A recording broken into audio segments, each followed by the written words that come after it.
এটা হলো আর মাছের মাথা ভাজা, দেখো ভালো করে ভেজে টেজে সুন্দর করে রাখা হয়েছে আর মাছের মাথা ভাজা। তারপরে এখানে বেটে রাখা হয়েছে, এটা জিরা ধনে একসাথে বাটা আছে, এটা হচ্ছে আদা, এটা হচ্ছে রসুন, আর এটা হচ্ছে লঙ্কা বাটা। আর ফোড়ন দেওয়ার জন্য এই যে শুকনো লঙ্কা রেখেছি, তেজপাতা রেখেছি, এখানে জিরা রেখেছি, আর এখানে নুন রেখেছি। এবারে রান্না একটু বেশি করে তেল দেবো, কেননা এই সব রান্নাতে একটু বেশি তেল লাগে। আর ওই মাছটা একটু কষা কষা রাখবো।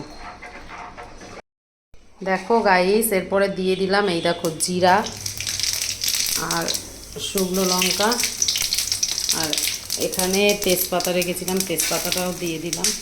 এই রান্নাতে কিন্তু পেঁয়াজ দেওয়া যাবে না, পেঁয়াজ দিলে ভালো লাগে না এই রান্নায়। এবারে এখানে যা যা রাখা আছে আমার এইগুলো দিয়ে দেবো, কিন্তু এর সাথে একটু জল দিতে হবে। একটু জল দিলে মশলাটা হবে না, পুড়ে যাবে না। এর সাথে একটু জল মিশিয়ে দিলাম, আঁচটা এই যে কমিয়ে দিলাম, তারপরে এই যে জল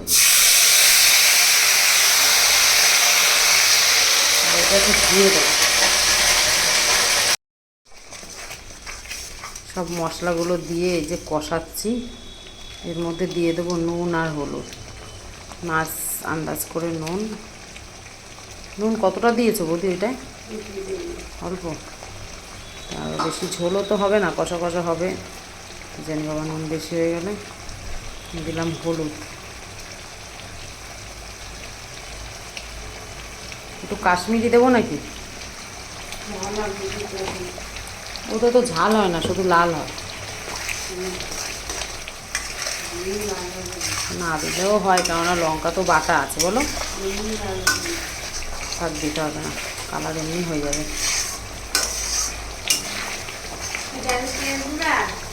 দাও, এদিকে ডাল হচ্ছে, দেখো অল্প করে ডাল করছি, কেননা ছেলেরা যদি না খায়, এটা খেতে তো সুন্দর হবে, কাটা বেশি না, ওই জন্য কাটা বেশি থাকলে ওনারা আবার খেতে চায় না।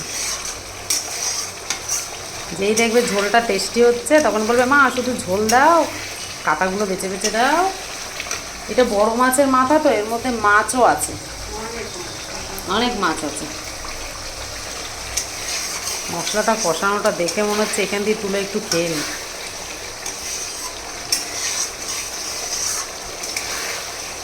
আমার এই মশলা কষানোটা আমার হেভি লাগে, দেখতে কত সুন্দর লাগছে না? একটু টমেটো হলে ভালো হতো, বলো বুঝি?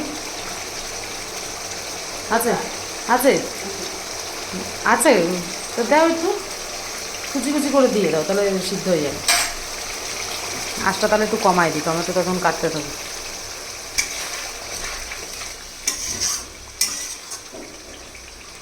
টমেটো আছে ঘরে, আছে। এই যে একটা টমেটো ফ্রিজে ছিল, বৌদি এনে টমেটোটারে কুচি কুচি করে কেটে দিচ্ছে, এটা দিয়ে দিই। মনে ছিল না টমেটো আছে, কেটে তারপরে ধোবো, আটিগুলোকে না ফেলে দেবো, টমেটোর আটিগুলো ভাল লাগে না একদম, কেটে ধুলে আটিগুলো সব বেরিয়ে যাবে, ভালো হবে।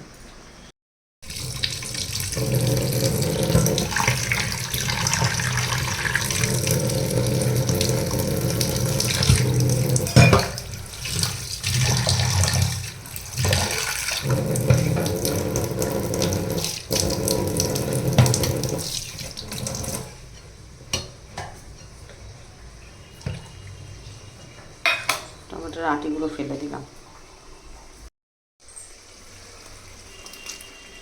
টমেটোগুলো ছোটো ছোটো করে কাটা হয়েছে তো, গলে যাবে ভালো, তাড়াতাড়ি গলে যাবে, মিশিয়ে হবে পুরো মশলার সাথে। এই তরকারির যত মশলা সব কিন্তু হাতে বাটা মশলা, হাতে বাটার যে মশলার টেস্ট, মিক্সারের মশলা অত টেস্ট হয় না।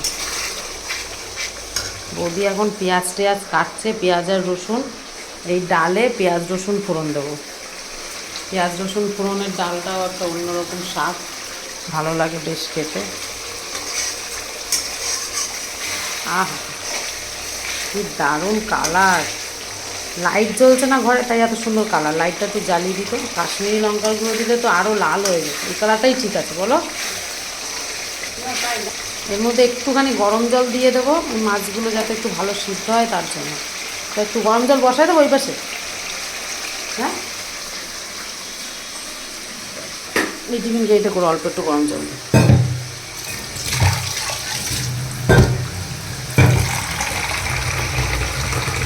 सा कोई प्यारा कोई मासूम नहीं है, क्या चीज़ हो तुम खुद तुम्हें मालूम नहीं है। মাঝখানে গ্যাসটা ফাঁকা আছে, এখানে গরম জলটা বসিয়ে দিই।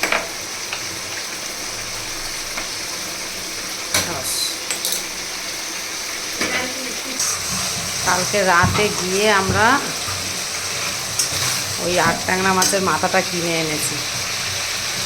ভাই বলে কি, পয়সা হাতে থাকলে তো তোমার গা কামড়ায়।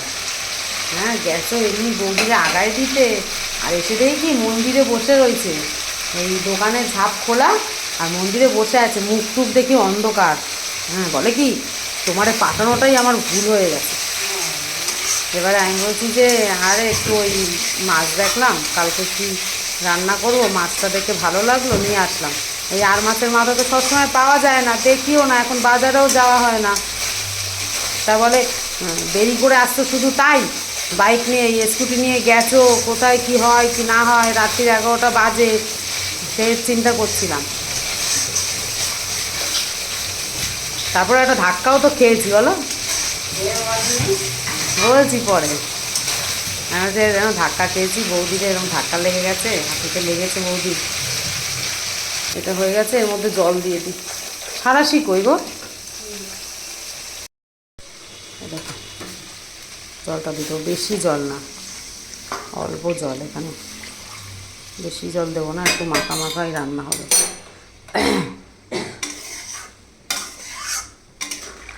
জলটা একটু ফুটলে তারপরে মাছগুলো দেবো। দাও ডাল ফোড়নটাও দেখিয়ে দিই, এই যে জিরা দিলাম একটু,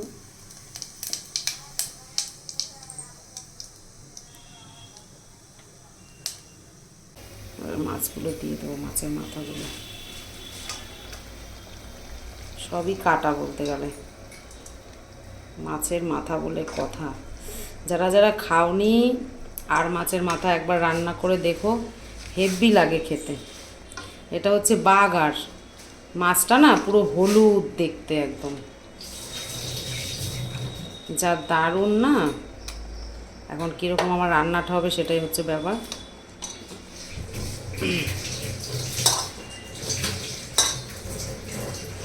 ও বৌদি, যা জল দিয়েছি এতে হবে, দেখো তো।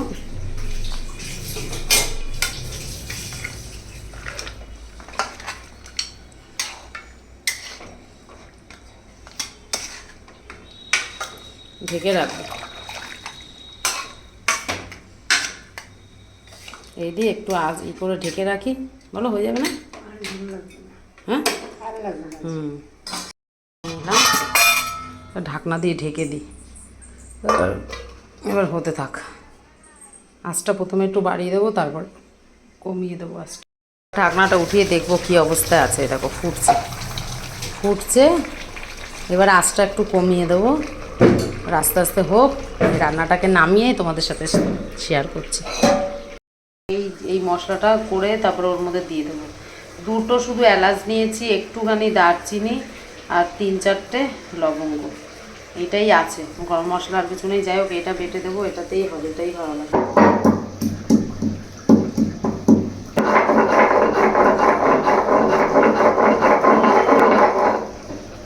হয়ে গেছে এই টুসখানি কষ্টের জন্য এত কিছু, ভিডিওটা পুরো ভোলা আসছে।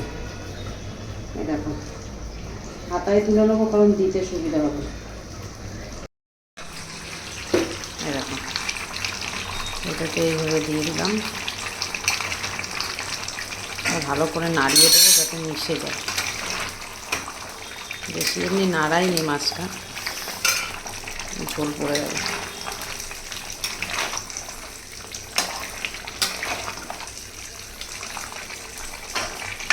নাড়ালে যদি বেশি ভাঙে, তাই বেশি নাড়াইনি, ভাঙবে তো নিশ্চয়ই।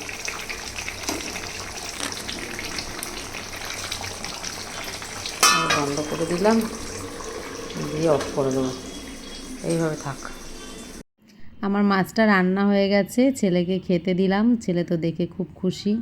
এখন ও খেয়েও বলল ভালোই হয়েছে, একটু ঝোল দিয়ে ভাত মাখিয়ে। আর এখানে আমি আমার জন্য নিয়েছি। ভিডিওটা কেমন লাগলেও তোমরা অবশ্যই বলো, লাইক করো।